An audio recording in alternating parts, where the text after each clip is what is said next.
My name is Lauren Dexter, and myself and my colleague Nathan Eckerly will be presenting to you today on this very important topic. Universal design for learning is important because it helps us design learning experiences and environments that are more accessible, more engaging, and more flexible. And the result is increased student learning, achievement, and success all across the board. We're going to have a couple of short breaks during our webinar for questions, so in the meantime, if you could type them into the chat pod, we'll address them during those breaks. So before we move on, we'd like to take a moment for a quick poll. Who has heard of universal design for learning or knows what universal design for learning is or means? So we've got the poll open now, and early results are showing that many of you have heard of it and you're mostly familiar with what it means, and there's a few of you, it seems like, who may not have heard of it, and you are definitely interested in learning more, which is great because Nate and I are here to help you with just that today. So now that the poll's closed, we'll be moving on to talk about what universal design for learning is. During the webinar, first we're going to talk about, like I said, what universal design for learning is, and we'll also discuss why it's relevant to us in this day and age and why we should care about it at all. Later in the presentation, Nate's going to come on and share with us a strategy for implementing universal design for learning into instruction, as well as some examples of how it could be and how it actually has been applied to some courses based on our experiences here at the Learning House.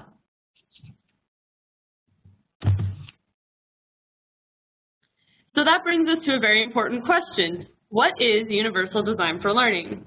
You can think of universal design for learning as a framework for developing objectives, assessments, and learning resources that are appropriate for all learners.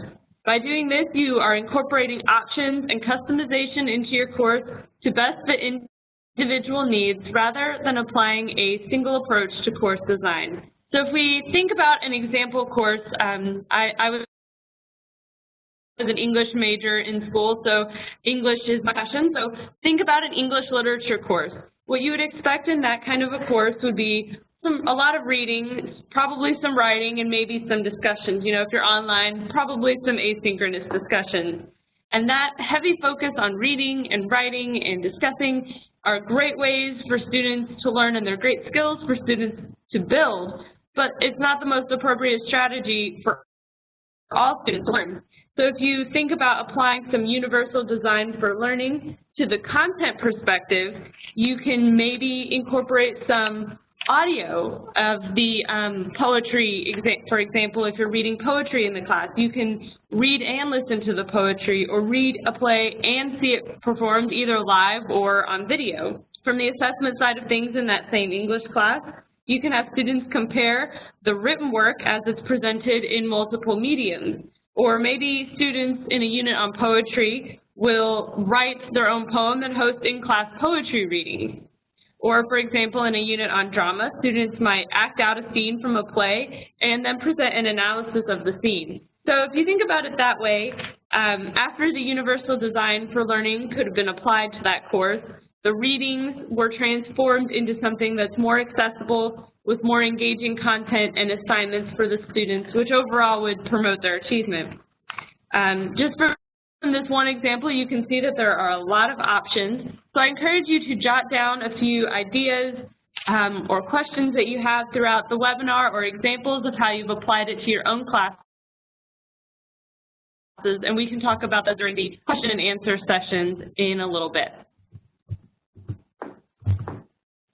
So that brings me to another point, which is, why should we care about universal design at all? First, universal design for learning and ensuring, not necessarily universal design for learning, but rather ensuring accessibility for online courses for all students, particularly those with disabilities, is the law. The Americans with Disabilities Act, or ADA, prohibits discrimination against individuals with disabilities. And this applies to higher education institutions just like it does to other industries such as transportation or construction and buildings and so forth. So what this means is we need to make appropriate accommodations for students with disabilities, and that would include equal access, usability, and benefits in the online classroom.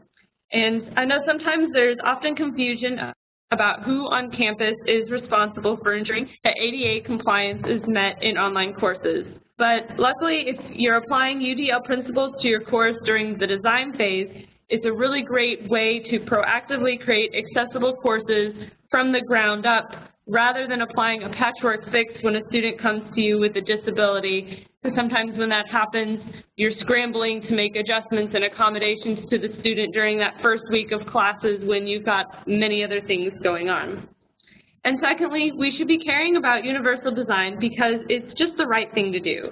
The ability for online classes to be flexible and provide options for all learners is one of online education's greatest strengths. There are so many possibilities for meeting students' needs regardless of their ability that we can all create accessible courses. In short, it's our responsibility to teach students the skills and knowledge they need to be successful. And during the design phase, if we're considerate, strategic, we can give them a high-quality learning experience that they're going to remember for all of these reasons. So moving back to our definition of what Universal Design for Learning is, as defined by the Higher Education Opportunity Act of 2008, this is a scientifically valid framework for guiding educational practice. It's based on research from many fields, including neuroscience, learning sciences, and cognitive psychology, regarding how people learn best. The research it ends up actually showing what many of you can already tell from your experience in teaching, that prominent differences in how different students respond to instruction and assessment are everywhere. So stated more simply, not all students learn the same way. This is significant because it points to terms that frequently appear in association with Universal Design for Learning. And these terms are option, choice, and flexibility. Some key takeaways from the HEOA's definition are that Universal Design for Learning promotes students with flexibility in content consumption and demonstration of outcome achievement, allows for appropriate accommodations to learners' abilities, and promotes higher achievement among all students, regardless of ability. So moving on a little bit more, we'll dive into the 3 principles of Universal Design for Learning. As defined by the National Center on Universal Design for Learning, these 3 principles are to provide multiple means of representation, to provide multiple means of action and expression, and to provide multiple means of engagement. What all of this boils down to is options. And you can think of options as the manifestation of flexibility for students in the learning experience. And this would include everything from resources to how students demonstrate mastery of outcomes, to how they're engaging with content, their peers, and even their instructor. For example, if we take a look at engagement and some options there, students could do peer reviews of projects on a forum. They could use Twitter to find and share relevant articles about hot topics related to their course, or even use Padlet to create a group repository of sources that they want to use for a research paper. You can see that those are several different ways for students to both engage with peers, engage with their content, and even a little bit with their instructor as well. Our first guiding principle, multiple means of representation, is pretty intuitive if you think about it. It really just relates to how you display or present information to students. Important information should be presented equally to students using different modalities, so we're not just relying on only one mode to convey content. Thinking back to our English course example, text is often the only way the content is presented through those reading assignments. But if you incorporate audio, video, or even live performances in that English class, it adds variety and suddenly transforms the experience into something that many more students would find accessible. Using several modes like text, audio, and video is great, but that isn't always enough. We also must provide equal alternatives for the information we displayed and ensure that that format that we are presenting allows for user adjustability. What user adjustability means is that students would be able to control and alter elements of the resource, such as the size of the text, images, and font, changing the contrast, adjusting the volume, and so forth. Another thing we need to also think about is that language counts. What we say and how we say it, those meanings aren't always clear to students. For example, some graphs, diagrams, charts, or even symbols could be confusing if the student doesn't understand what they mean. So in order to work around this, we also must present that kind of information in multiple fashions to aid learners' comprehension. You can do this by referring to students' background knowledge, pointing out patterns and relationships, incorporating opportunities for review and practice throughout the course, and giving students the chance to extend their learning through new situations. Overall, when we convey information in different modalities, visual versus auditory versus haptic or touch, you'll find that it will reduce barriers to learning, allow for user adjustability and manipulation, and increase clarity and comprehension for students in their understanding of that material.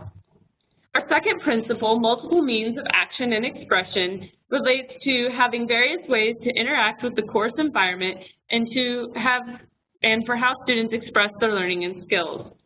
This applies to how students interact with the physical learning environment itself, such as designing tools that allow for both keyboard and mouse navigation, but also to how students are actually demonstrating mastery of the outcome. The goals of this principle are to make navigating the course easier and very seamless for students, particularly those using assistive technologies. We want to make sure that the curriculum and technology we're incorporating into the course allows users to interact smoothly and seamlessly by giving different options for navigation, such as interacting with materials by hand, voice, mouse, keyboard, or joystick. Students should also have options for how to express their skills and communicate.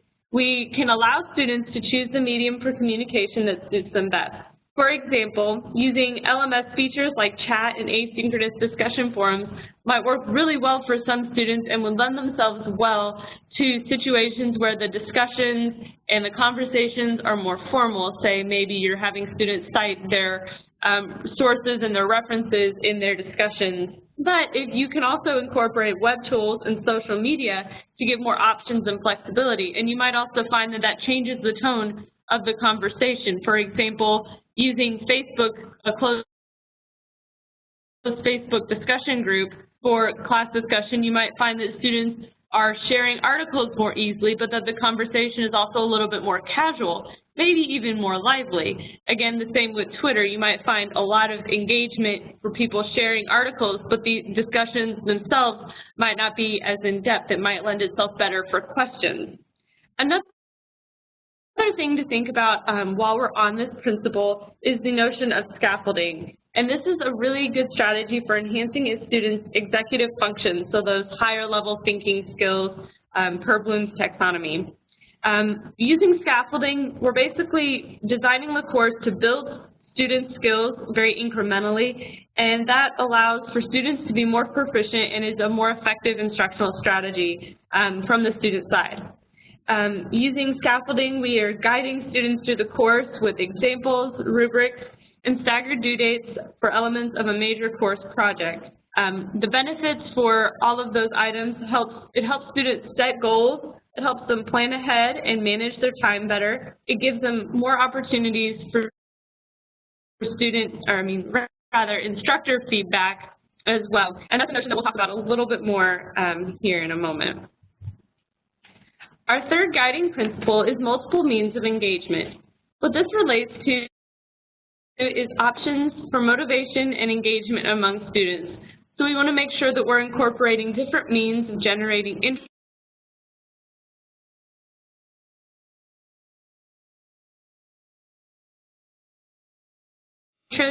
and also giving students choices to help them self-regulate. Giving students options, but we also want to work with the right kind of choices so that way which you can then leverage to increase their engagement. We also want to make sure that information is current and relevant to students' goals and the instructional objectives of the course.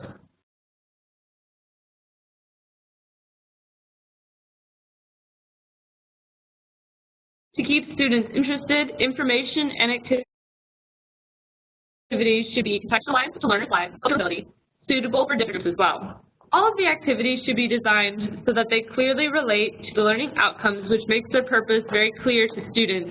There's nothing worse than being in a course and you're given an assignment that feels like busy work and students can't find out the purpose of why they're doing it and they don't see the relevance. And that's a really good way to lose their engagement rather than to increase it by making sure everything is relevant to them and to the goals of the course. And this is a concept that Nate will talk a little bit more about in the second half of our presentation. It's also important to give students reminders and encouragement to keep them on track and motivate them. So one way to do this is to keep reminding them of their short and long-term goals, which is something you could pretty easily find out from them on an introductory or icebreaker activity at the start of your course. We also want to make sure that we're varying resources and assignments to optimize challenge.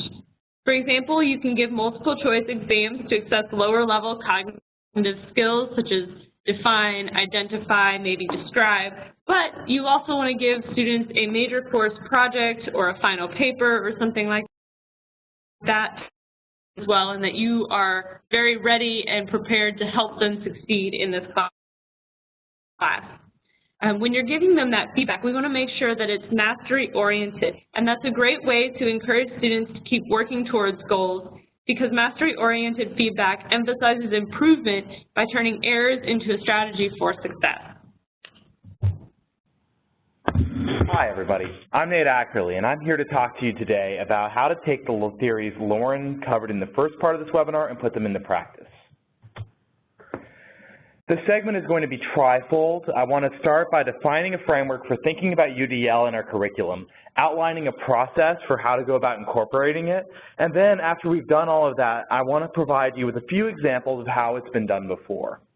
Everything I'm going to share with you today is actually already aligned with what you widely consider to be best practice in education for quite some time. In fact, I'd be very surprised if you guys didn't know some, if not all, of these subjects before we start talking about them.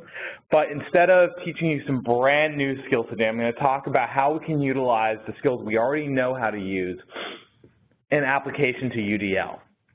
However, the examples I'm going to be sharing with you are actually adapted from what Lauren, myself, and our colleagues at the Learning House have seen in the past.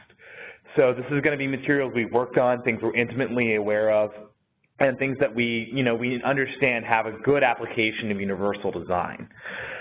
We will have a question and answer session at the end of the webinar, just like in the first segment, so I'd appreciate it if we held our questions until the end or directed them to the chat pod to answer as we go through. Again, this is going to be recorded, and you will have a recording at the end of the webinar. Before we get started, I wanted to think about what we've learned so far. Obviously, Lauren has covered a lot of the theory and the abstract concepts for universal design. In the beginning of this webinar, the notions of multiple methods of engagement, representation, and expression. And I want to do a quick poll just to get me some formative assessment of where you guys are right now. Now knowing what universal design is, how many of you can think of a time that you've implemented this principle before, even if you didn't know what it was? Some of you may have already done it into your instruction in the past multiple times. Some of you may have accommodated for students on an as-needed basis, and some of you may not have ever. And, we have opportunities for all of you guys, but you just letting me know here will tell me what I need to know. Let's hit those polls. Okay, we've got about 40% to 50% of our respondents in. A lot of you have integrated universal design to your instruction in the past. Some of you may just not have known what it was at the time, but I'm pretty sure the majority of you have done this. That's just good instruction, and I'm sure a lot of us are good educators here.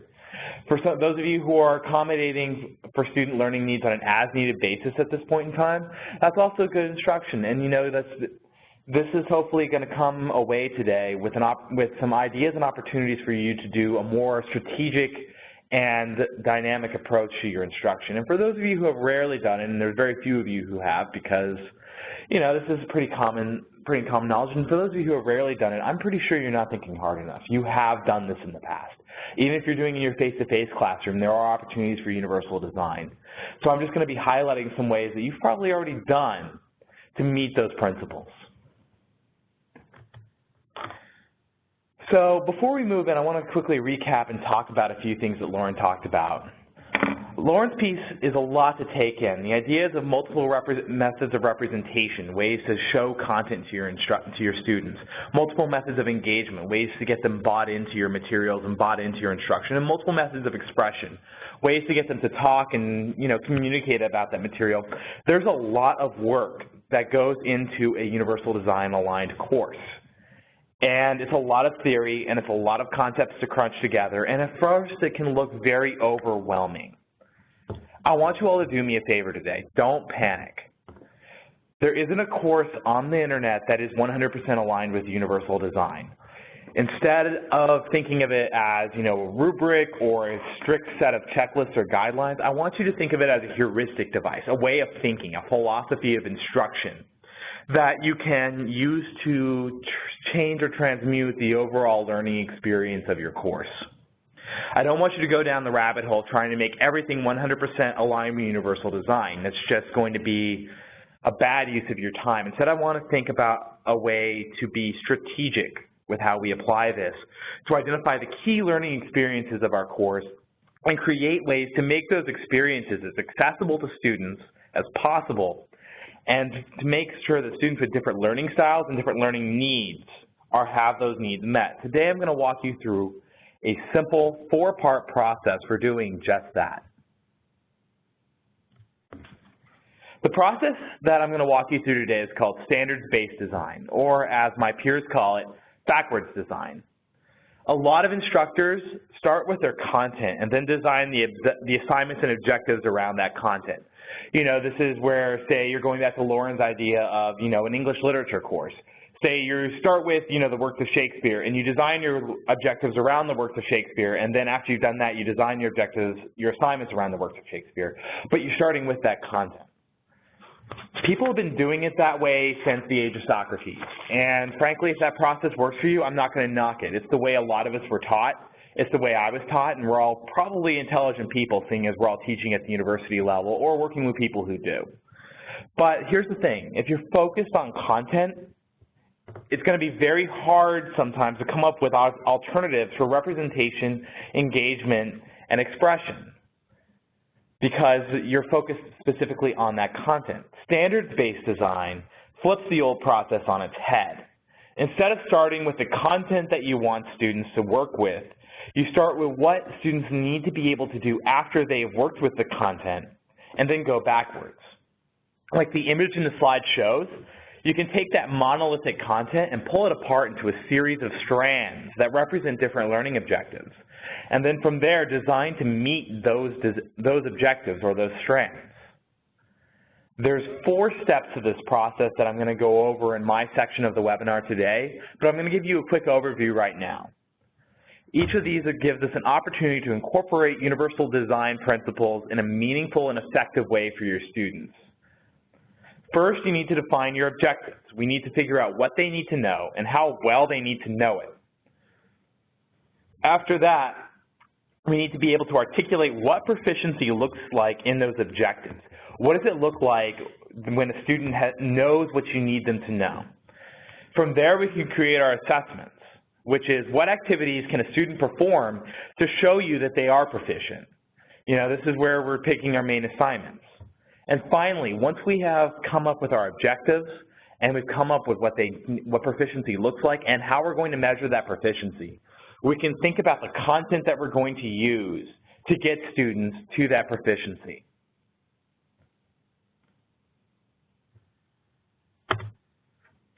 To show how this process allows for the incorporation of universal design principles, I figured it would be a good idea for me to walk you through the process with an example I worked on from a while ago for a nursing course.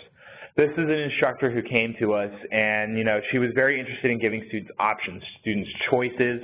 She really wanted a course that was accessible to everybody because she knew, based on her student population, she was going to meet a variety of different kinds of learners as she walked through this instructional experience. So she came to us to talk about how we could come up with ways to meet those learners. The first step in our process is to start with our objective, which is articulating proficiency. We need to be, sorry guys, we had a minor technical issue. The first step we need to do is define our objectives.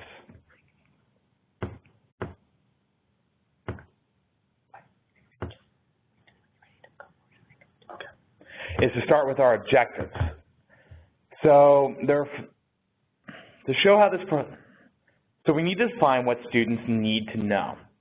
Like the picture in the slide, I want you to think of your objective like a target that you want students to hit. If you write the objective well enough, it'll help you define what a bullseye is.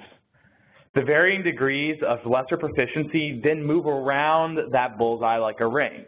So for example, if you want a student to be able to say, to define what universal design is, well, that is your target. That's what you need to hit. Maybe they can properly use it. Maybe they can do other things that move around it like a ring, but we know exactly where we want them to go. If you write the objective well enough, you can measure just about anything. Ideally, you want to be using something like depth of knowledge or Bloom's taxonomy. These are sets of verbs that help you identify what measurable or observable actions are in our students. And in this case, I wanted to pick an objective from our experience with this nursing professor that I think could be applicable to a lot of different situations. And that objective is students will be able to analyze cultural similarities and differences while caring for culturally diverse clients. I want you to think about all the things that are going to go into that objective. They're going to need to know what cultural diversity is. They're going to be able to identify similarities and differences between different culture groups. They're going to need to be able to take that knowledge, that ability to analyze differences and similarities, and apply it to their practice as nurses in diverse workplaces. And finally, they're going to need to be able to use that as a way to meet patients where they are. The amount of knowledge that's implied by this objective suggests that it's really rigorous, that it's going to be covered by multiple lessons of course content. And that means that measuring it would lend itself best to a major project that students will work through throughout the course.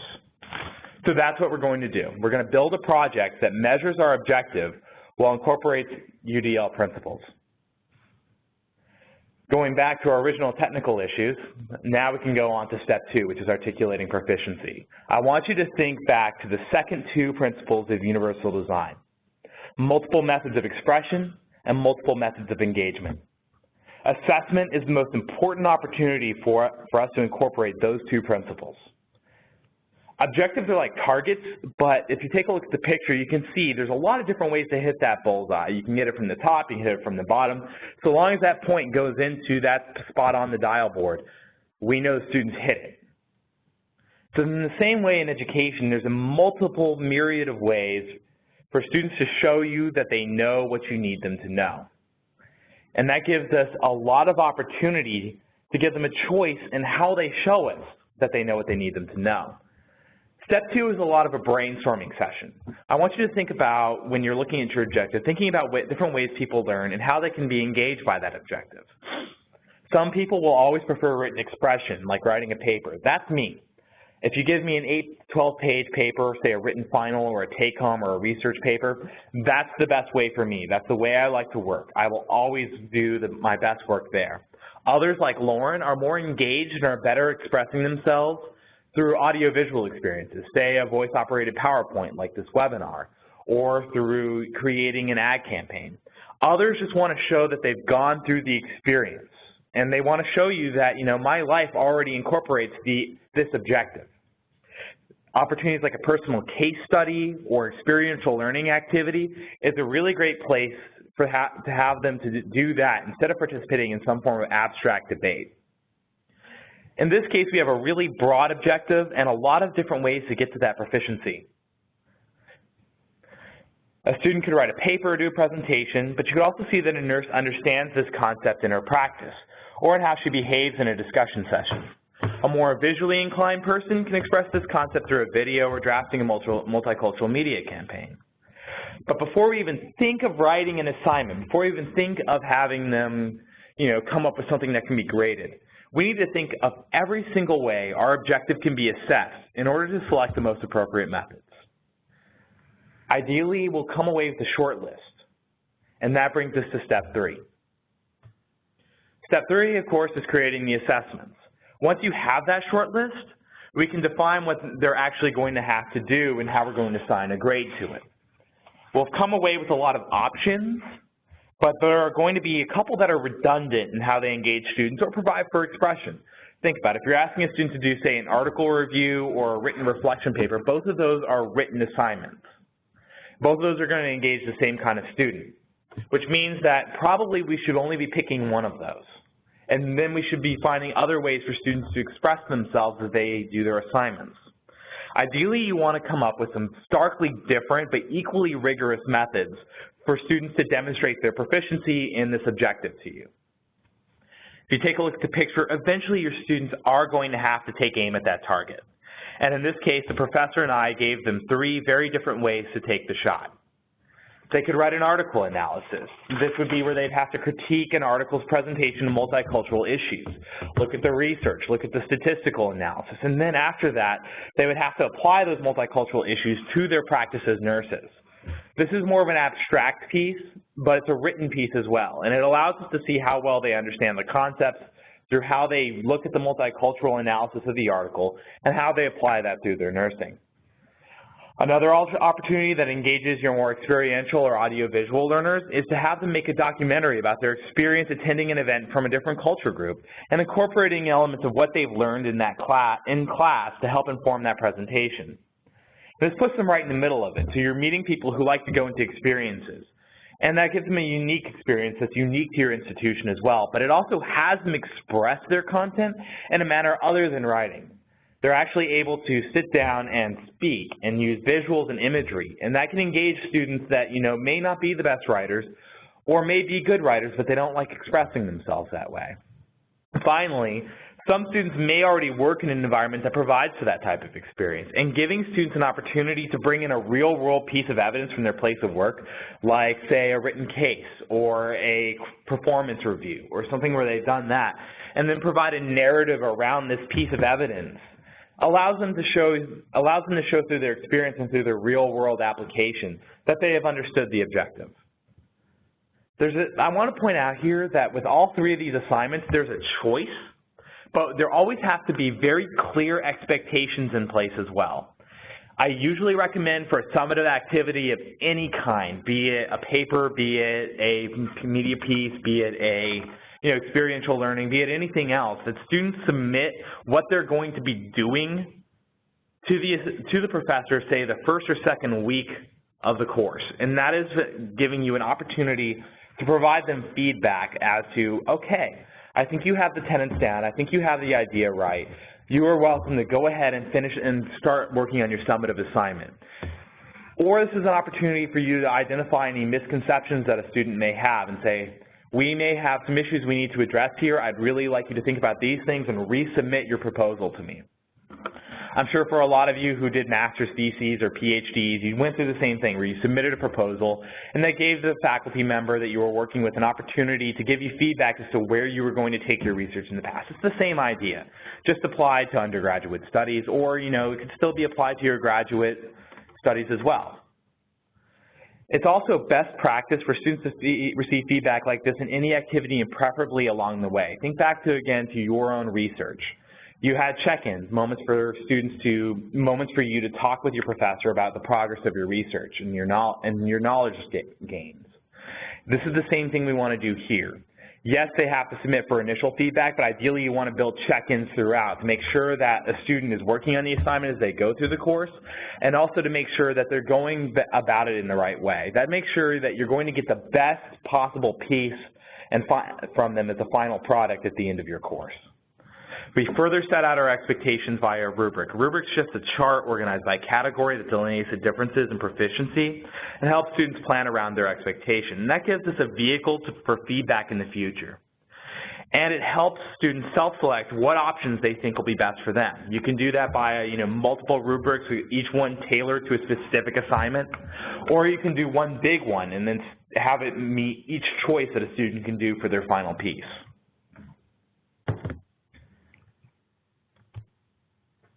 Finally, now that we know what a student needs to know, what it looks like when they do know it, and how they can show us what they know, we can start thinking about the necessary materials, or I like to think about them as arrows, that they'll need in order to hit the target. For a lot of you that do face-to-face, incorporating universal design in this place would be about differentiating your instructional style. Maybe you're in the classroom and you start using the Socratic method. Maybe you engage in a role-playing activity or have students perform a debate.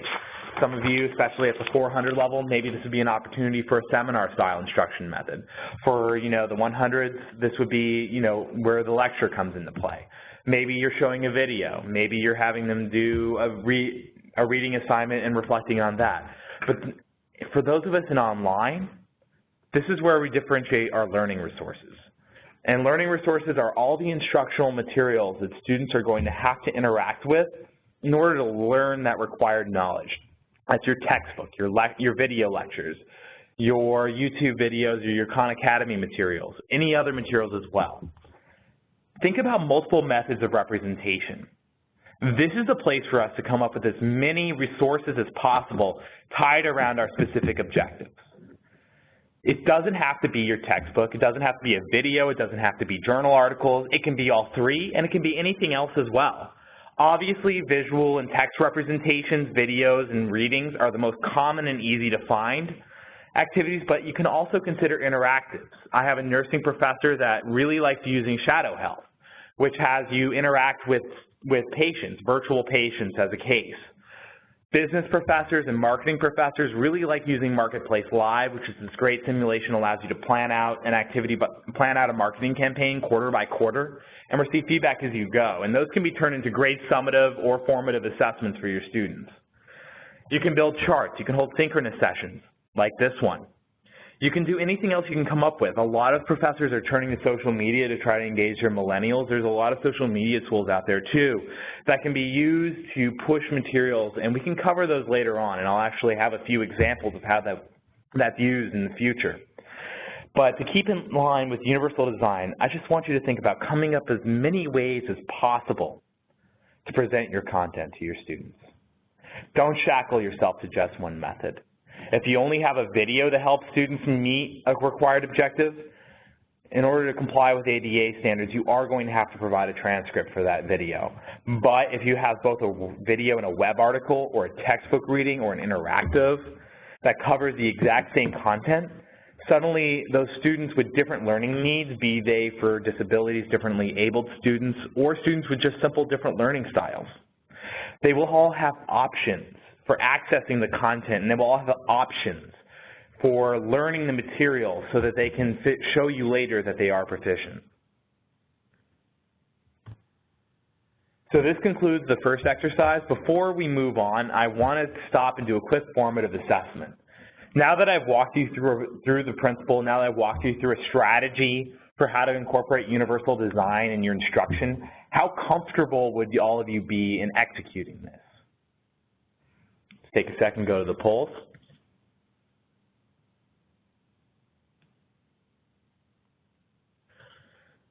Okay, we've got about 60% of our people coming in, and that's great. A lot of you are giving me really great feedback. A lot of you are very comfortable, you do it already, and that's good. And I just want you to think about, hopefully you've come away with some more targeted methods of doing this in the future. For those of you who have not done it this way before, and the majority of you are saying that, I'm glad that it makes sense to you.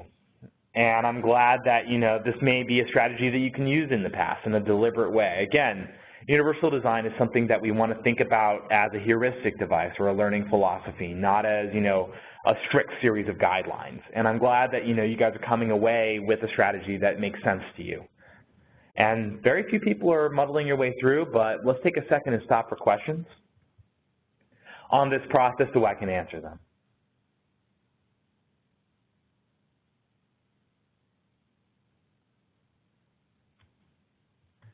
Okay, thus concludes the exercise. As you can see in this particular case, I've incorporated multiple methods of expression and engagement in my assessments, and multiple methods of representation and engagement in the learning resources I provided. Now, this ultimately, the nursing professor came away with a lot of really great tools, and she got some great student feedback.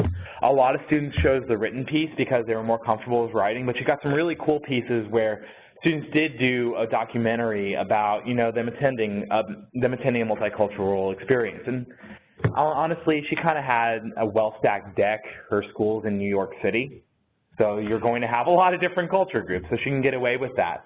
But for those of us that are coming from, say, different disciplines, being in political science, which is my favorite, or, those of you in business or in education, I wanted to show you a few other examples that Lauren and I and our colleagues at the Learning House have worked on in the past that may help jog some ideas or spark some creativity for all of you.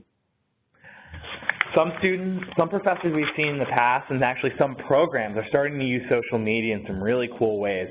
And one of those is a Twitter feed that can be incorporated into the course to push relevant current events or supplemental resources or have to your students, or it even serves as almost a back channel to students where, they can tweet to the course and ask their questions there instead of, say, a help forum. And then that's available for everybody. They usually get more instantaneous feedback.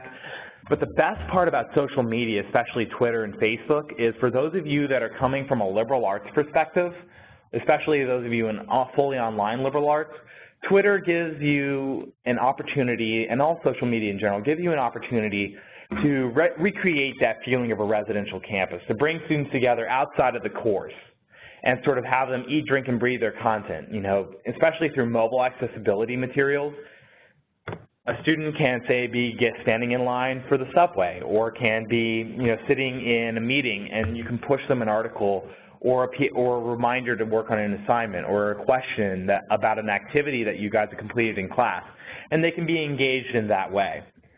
Students in education courses, especially education courses, because they do understand, a lot about objectives already. It's sort of drilled into them. Bloom's taxonomy is one of the first things that I learned when I was completing my master's. You can give them a standard, or you can give them an objective and just ask them to come up with a way to show you how they meet that standard. You can give them a rubric, and, obviously we set expectations in place that they give you a proposal at the beginning and they have, deliverables throughout. But you don't have any other expectations provided to them. And that gives them a whole lot of creativity. A guy like me, I'd probably write a paper. That's just sort of the way I'm wired and the way I like working. But Lauren would probably come up with, say, an audio embedded PowerPoint. Or some people may come out there and show you a project maybe they worked on as part of their student teaching, or, as part of another learning activity, and say that this is how they met that objective. And giving students that option and that complete freedom and creativity can be really empowering if you structure it well. In some weekly discussions, I know a lot of you that are online get kind of bored or frustrated with a text-based discussion forum where it feels like everybody's reading. There are options out there for other ways to do it. In final projects, students can do audio embed PowerPoints and do it almost as a presentation in the class, or, sort of like a speech.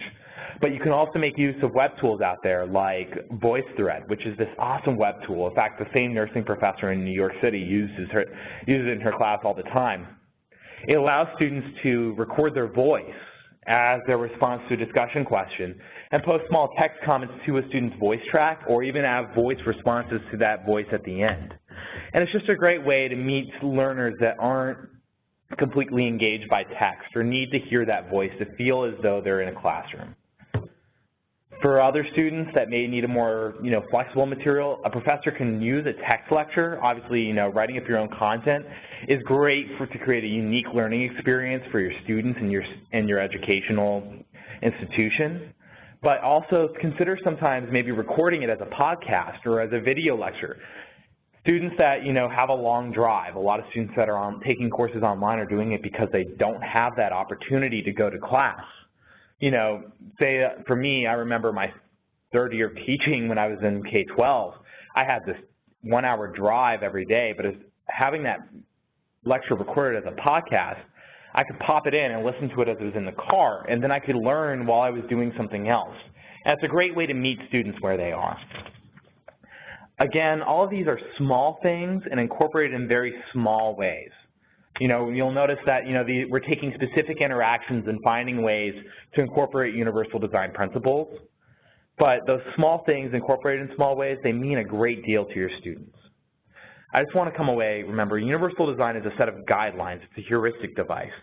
And I don't want you to think that you have to incorporate it in everything, but if you go about it in a deliberate way, it really helps your students learn in more engaging and more creative ways. So that concludes my part of the session for today. Just to quickly recap everything we've talked about, in the first part of your webinar, you learned from Lauren about, the basic tenets of universal design and the theory and law behind it. The ideas of multiple methods of engagement, giving students different ways to be bought into your course, multiple methods of representation, giving students a way to be engaged by the course content, to access materials and learn from them. And finally, multiple methods of expression, giving students different ways to show you that they've learned what you need them to learn. In my part of the webinar, we came across a specific targeted way of incorporating those principles in your course. The idea of coming up first with your objectives, then moving on to how those objectives can be manifested as a learning and as a behavior in your students. Then moving on to how we can come up with assignments that measure that learning and that behavior. And finally, designing content that best meets those assignments. The graph I've provided you and that you saw in Lauren's part of the webinar as well shows how these principles of universal design can generally, but not always, line up in terms of instruction. Instruction in online is about representation and engagement, while assessment can often focus around student expression. Either way, I would like you to think that the key takeaway from this webinar, from both Lauren and myself, if you take away anything from us today, is that choice is a crucial element in learning, be it for students with disabilities, differently abled students, or just students with different learning styles. If you can show a student a target, give them a lot of different ways to get there, and a wide array of resources with which to get it done, you can provide the best possible learning environment for all of your students, regardless of their needs, to be successful. Thanks a lot for coming and joining and working with us today. I really hope you came away with some really powerful things you can take to work with your students. Lauren and I will be on the line if you have any questions, comments, if you have any ideas of things you might want to run by us. We'll be here to answer for as long as you need. Thanks, everybody. You've been a terrific audience, and have a great day.